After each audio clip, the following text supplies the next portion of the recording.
অনাদর অবহেলা মানুষকে কষ্ট দেয় না, বরং আদরের পর অনাদর অবহেলা মানুষকে মানসিকভাবে শেষ করে দেয়।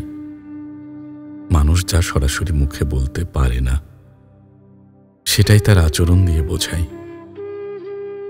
ব্যাপারটা খুবই সহজ, যে মানুষটা আপনার জন্য এক সময় সব করতে পারত, সেই মানুষটা আপনাকে এড়িয়ে যায়।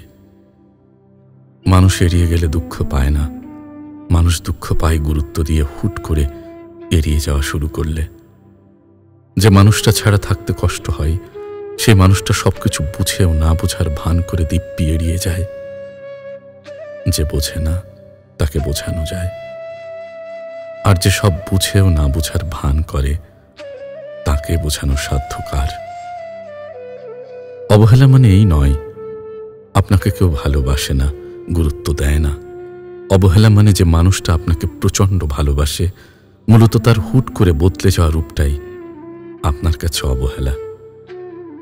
পৃথিবীতে কোনো মানুষই সবার ভালোবাসাই কামনা করে না। মানুষ তার ভালোবাসাই কামনা করে যাকে সে ভালোবাসে।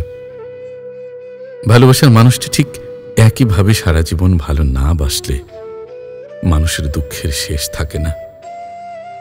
মানুষ অনাদর সহ্য করতে পারে, তবে আদরের পর অনাদর মোটেও সহ্য করতে পারে না, মোটেও সহ্য করতে পারে না।